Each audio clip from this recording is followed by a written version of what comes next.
Michael Verney, good morning to you. Good morning, Ger. How are you? A quick question on Davy. Obviously not the main story of the weekend, but do we need to reevaluate his role in Clare's All-Ireland win? Because, after the weekend we've just had, it's hard to make the case that it was anything other than a fluke from a playing perspective in the year that happened. And then you think, actually, hang on a second, the thing that's changed isn't that the players have all retired, because even though loads of them have, that they don't have Davy anymore. I mean, do we underrate his role in all that, or is it still just a fluke?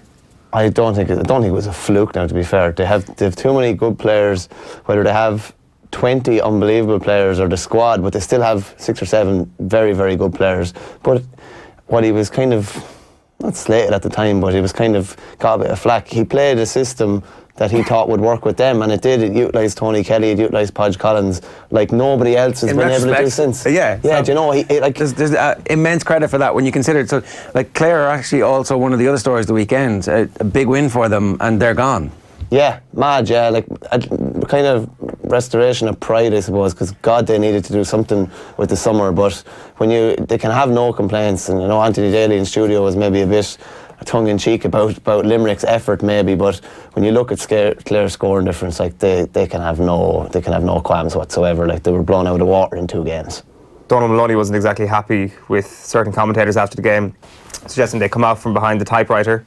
And I don't know what that means. Typewriters still exist? I don't know, but I also don't know what do they do when they come out from behind the typewriter. Is it is there a face-off or something? But was the criticism last week undeserved?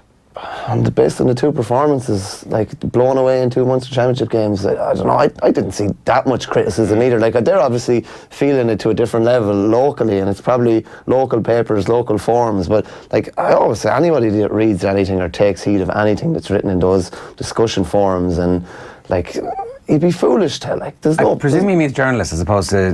Does he not? Is that not what he is? I don't know really. Journalists have faces, and we all know who they are, whereas at John B 36 or these sort of people, nobody knows who they are. Me. Yeah, or an egg or someone, nobody knows who these guys are, do you know what I mean? But I don't think you should be paying too much heed. Joachim Kelly actually came out after the Offaly game on Saturday and said something similar. Now I'd say there was more faces to the people he was criticising than there wasn't, but you're probably better off. I'd always say, if there's criticism, if you can take something from it and actually learn something from it, it's worth paying attention to. But if you can't, and it's just needless criticism, just slating you and your job you've done, there's no real point in paying much attention to it. You brought Offaly up, so we may as well mention it now and get it out of the way. Speaking of managers whose performance in their absence seems better, changing your manager midstream, it was a big gamble by the Offaly County Board, and it sure as hell didn't pay off. Yeah, I thought it would work when it happened, to be honest with you, just because the Westmeath performance was so bad. I thought they'd get a bit of a bounce, but there was such a subdued, weird atmosphere even in Offaly on Friday night. Joe Bergen was dropped for the match, a fully fit Joe Bergen, for reasons that you probably couldn't go into on air here, because a lot of it would be speculation, but the biggest game in your hurling history, you drop your best player, doesn't make much sense to me. There were some lads that had only been on the panel maybe 2 or 3 weeks that were on the 26, and there was lads that had trained all year that were dropped. Guys that were brought into the 26 that didn't play any part, they weren't brought on like that, so you're just leaving a sour taste. There was a couple of lads dropped from the squad that had been involved in all 3 games so far. 9 of the team that started against Antrim started the other day. Yeah, that was before the match even started. Yeah. And then once it started, brilliant start, 4-0 up, sending off, missed penalty, totally different game. And Kerry had the free man and utilised him really well. We had the free man in a couple of games this year and didn't utilise him at all. So, yeah, I was down at the game. Kerry deserved to win. They were the better team on the day. If it had been a 15-on-15, I'm not sure if it would have been the same result, but that's purely speculation now, yeah. I was very, very low after. I think everybody feared the day would come.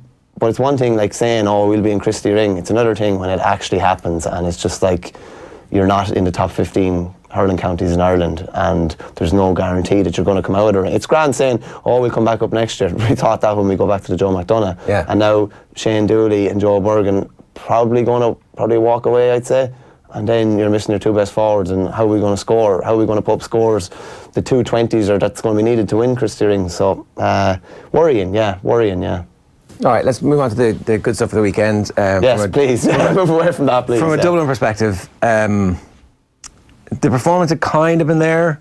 It had been coming a little bit, but because they haven't got a track record in the last number of years of backing up what they're building towards, you kind of always the back of your mind felt, look, Galway will just keep them at arm's length until the very last few minutes and then just push them away. But it didn't happen. It was the opposite of that. Yeah, we were watching the game. We stopped in Abbeyfield and we stopped in Newcastle West to watch the second half of the Wexford game, and kind of said to one of the lads that Galway or Dublin are going to need goals. They're going to need 3 goals, and I still think Galway will put up enough points to beat them. But it was a massive chance to make a massive statement. And they just took it. They just like Chris Crummy, like what was he even doing up there for the penalty and for the goal? Like it just shows that's just a leader just saying we're just going to need something kind of special to make this happen. And he just took the bull by the horns. But and even Joe Canning coming on, like geez, he must be the most frustrated man in Ireland. Like he's rehabbed for 12 weeks, probably rushed him back the other night. And like his summer is over. It's actually hard to fathom how Galway's summer is over. But for Dublin, this could be a massive springboard now. It'll just give them unbelievable belief. Great to see the scenes on the field after. Yeah. Not something I've seen since probably the Dalo days, I'd say. And kind of an interesting backstory. Like, Matty Kenny's not Galway manager because Micheál Donoghue beat him to the post. And Micheál Donoghue has 4 years done in Galway now, and this is the lowest point within that 4 years. Like, he either has to go back to the start and rebuild. I know he has a contract and is probably gone for another couple of years, or maybe he walks away. I don't know. Maybe that was the end of him the other night. It's hard to know. I'd be surprised. I'd be surprised if he walks away, to be honest. You would be. That's quite a low. And like they haven't impressed really this year. I still think in the Kilkenny game they were hanging on. They were just hanging on at the end. But yeah, it just threw up a bizarre Saturday night. It was brilliant. Like they were hanging on, but they were killing them like 20 minutes before that. Like yeah. That. So they have something in them that allows them to be a team that drops a big score on you in a quick period of time, and then they also have this split personality where the other side of it is like, who are we? Are we confident enough? Are we on a team who won All Ireland?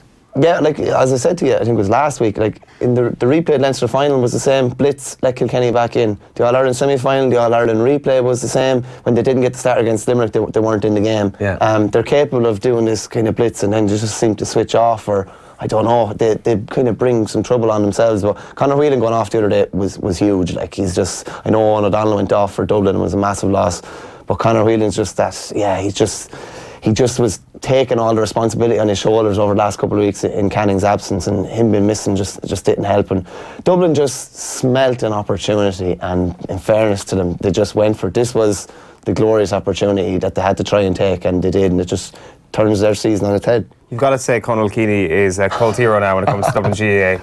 Yeah, like he's been retired twice now at this stage, and he just like the man, he just can't be broken down. Like, and there was a ruck ball there in amongst about 20 people, and he just came out with it, and he's just totally defiant.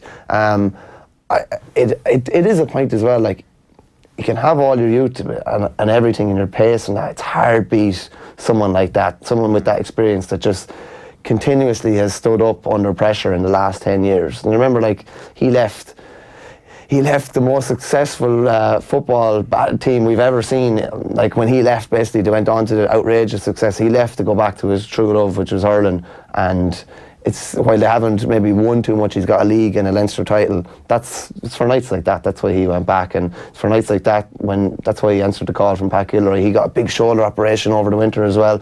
After Ballyboden finished up, people were probably writing him off. People had written him off after the Wexford game in Parnell. I remember someone saying to me, I don't know if they'll get away with Conal Keaney. Like, he's just maybe flagging a small bit. And then he'd deliver something like that the other night. Like, it's just outstanding. Do you think there is one more shock in this team? Like, it's going to have to be a hell of a shock. Like, I mean, calling it a shock that they got out of Leinster, it's not a big one, to be fair. They're going to get through, you'd imagine, to an All-Ireland quarter-final, come up against then the Munster final, the Munster final loser at that point. So it's quite the ask. But like, it is, but God only knows what that win will do for them. Like, and you're going to be coming in against, they're coming in after a win now, full of confidence. They're going to win the preliminary quarter final. They're going to be coming in even more confidence, beating Munster finalists obviously you're coming in a different frame of mind. If Limerick were to, would just say, be beaten in the Munster final, that would be their third loss. Yeah, they're coming in. There's a lot of question marks. Then, yeah, there is an opportunity, and they were very good against Limerick in the league semi-final as well. So, there's probably a bit more in Dublin. You'd imagine this would bring them up a gear. All the doubts about whether they could finish out a game, all the leads they've had at the hour mark and not been able to kick on. This might just change things a lot for them now, you know. I think as well, this is built on a manager who understands the club scene in Dublin intimately, who's been involved with the best team in Dublin at club level for a long period of time. So it's different from, so obviously Dalo's now involved with the club in Dublin, but it is different from Dalo arriving in and being a messianic leader and everybody followed him. This is actually somebody who's kind of embedded in Dublin club culture now. And I think Matty Kenny's been living in Dublin for ages. Am I right in saying? Not 100% does he live in Dublin, to be honest with you. I thought he was commuting from Galway when he was with Cool. I could be wrong, but he has a knowledge of Dublin club hurling that no one else could have. Even just chatting to Shane or any of the Cooler lads, they literally said I know everybody knows players from different clubs. He literally knows everybody. It's forensic analysis. And he knows he has his best 26 on the matchday squad and he has his best 36. He knows exactly what's going on in every club game, every league game, and he just brought them to a different level. And the annoying thing about Matty is, there's a fair bit of genius about him, but you just don't see or hear any of it. I suppose it's the Jim Gavin kind of thing. Everything goes on behind the scenes, and then when it comes in front of the cameras, you don't kind of see much. But by all accounts, yeah, his level of detail, and it seems like a really happy camp, and they took the opportunity that was presented in front of them. It was a massive opportunity. If you thought they'd do it, like we were in here last week, we thought it'd be quite simplistic. Kilkenny maybe win by a couple of points and Galway win by a couple of points, but it was turned on its head completely. Yeah, and my point I was trying to make is this seems sustainable in a way that maybe it hasn't been in the past, and that all the underage investment that's happened for the footballers has basically been happening for the hurlers as well. So you should begin to see a better production line of talent coming through. I want to move on and talk about the Limerick Tip game. Tommy Walsh was at that game, and he said it was a relatively cagey affair early on. Here he is pinpointing the difference between the teams on the day. Have a look. Now, you coming into the game, you tipped Limerick to win and you were proven wrong in the end, but are Tipperary just that much better than them?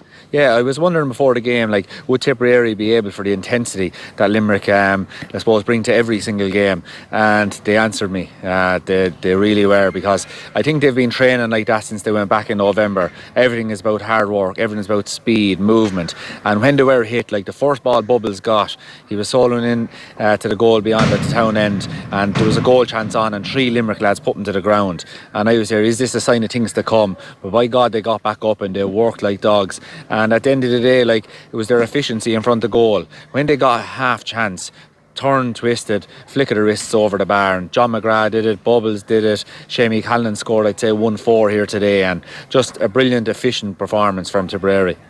Yeah, so tipped through to face Limerick again in the Munster hurling final. Limerick obviously rested players. I'm not sure about the rested thing, to be honest with you. Really? Keane Lynch was poor the week before. I'd say he was dropped, to be honest. Really? Yeah, no, I genuinely think that, yeah. But then they didn't go to him. He wasn't the first sub that they went to either. Who came on instead of him after about 40 minutes? Conor Boylan came on in the half-hour line. So that, to be honest with you, I think that was purely a tactical move. They needed a worker there, and he came on. Keane Lynch is more of a kind of a creative midfielder. He came on as a direct replacement for Will O'Donoghue. I genuinely think he was dropped, yeah. Right. What about the rest of the lads? Declan Hannon wasn't listed in the 26 and came off maybe with 5 minutes to go, so must have picked up a knock the day against Clare. Gerard Hegarty, he was probably rested. I would say nobody puts up bigger mileage than him, so that was probably rested in fairness. But apart from that, the fourth switch was Graham O'Cahey, is it? Graham O'Cahey again. He had put in a huge shift the week before as well. They were playing 3 weeks in a row as well. I don't know if it was rested. I think it was smart. But Keane Lynch, I do think, was axed. Was dropped, right. Well, that's interesting, because maybe that changes it. But I think if you're one of your teammates, they would need to expressly tell everybody we're dropping him, wouldn't they? Otherwise, it looks like it's being arrested. It could have just been a quiet word to Keane and said, listen, maybe you're dropped, maybe we're thinking of the long game here. I think there was a bit of both. I don't think it was cut and dry as being rested. Fair enough. And when I looked at their team, I still said, this is an outrageous team. It's a good team. And the switches could strengthen them even a bit. It didn't work out that way, but on paper I still said this is still an unbelievably strong team. But psychologically, you would say that wasn't their first choice 15.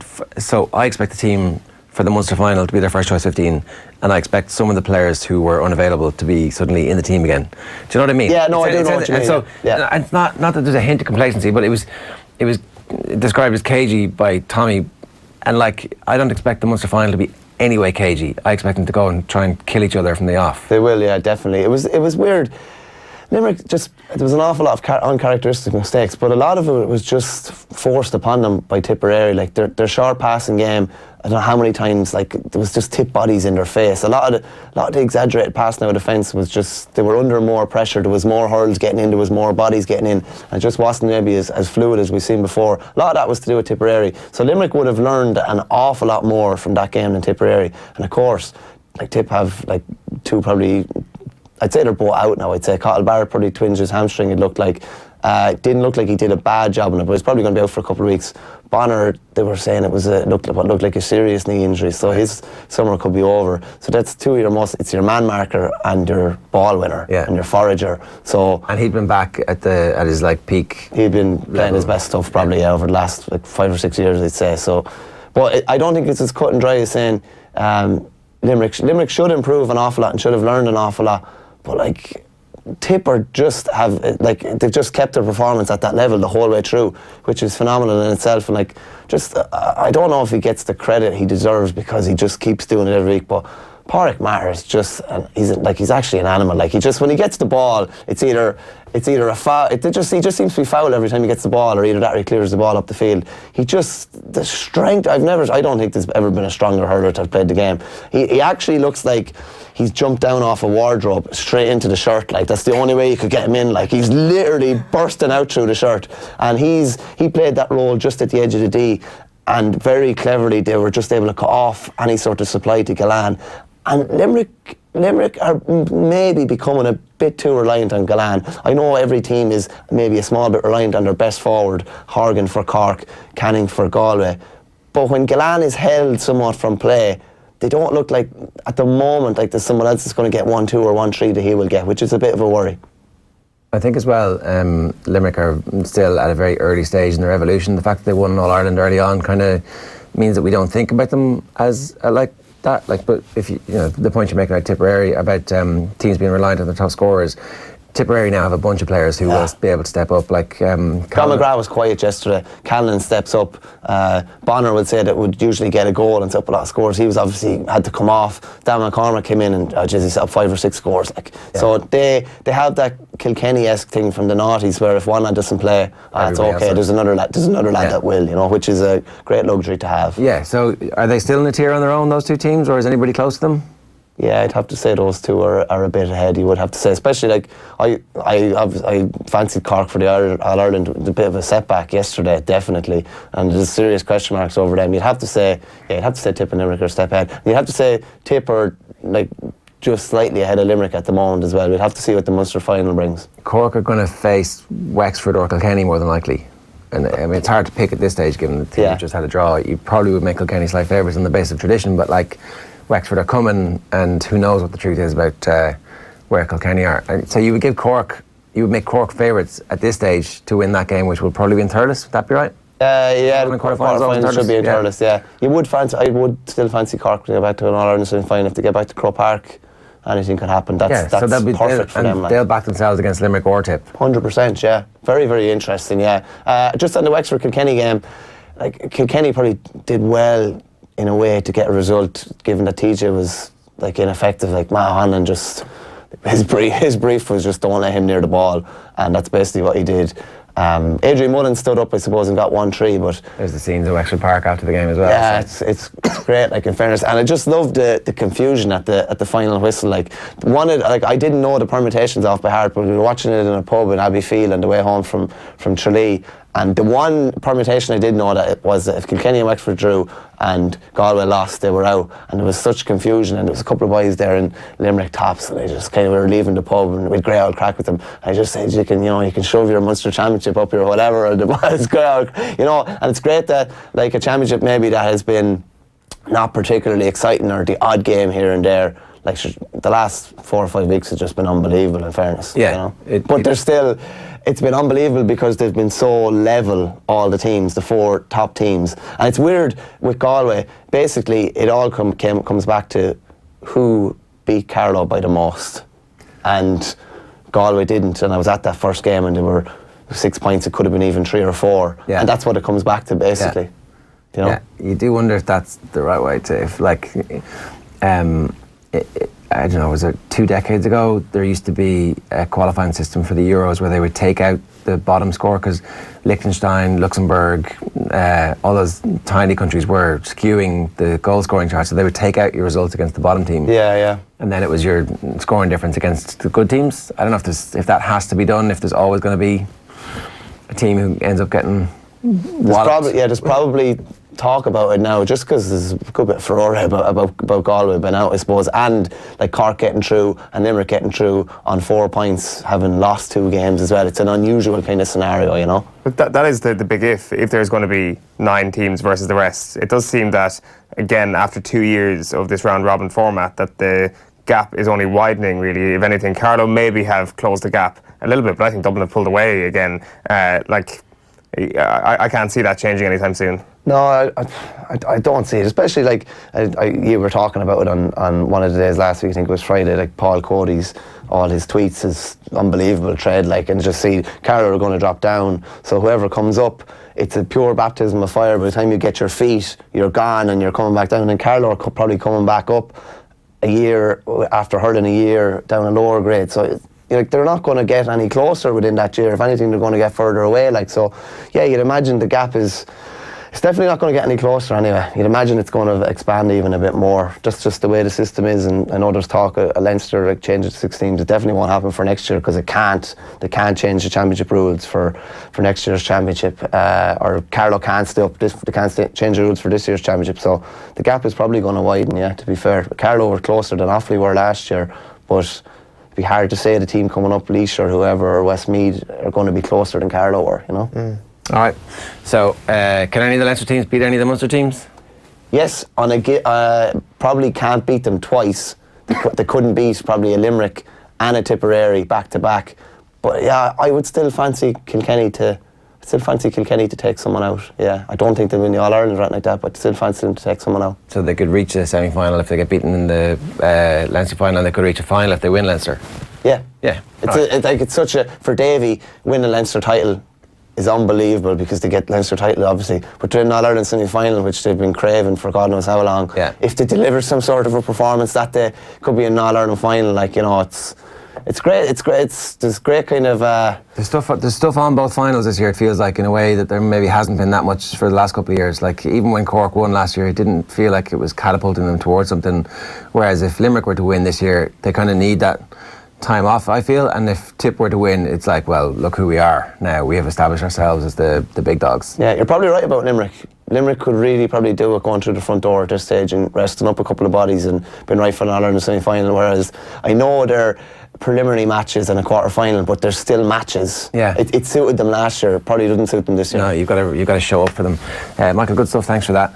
Off the Ball's back on the road again this week in association with Super Value. We're in St Finbarr's GAA Club Cork on Thursday the 20th of June. That's just 3 days away. We're talking all things Munster final. Can Cork get back to their days of glory, or are Kerry still the kings of the province? It's an exclusive off-air event, so the only way to enjoy it is to be there on the night. For more information, get on to offtheball.com/events.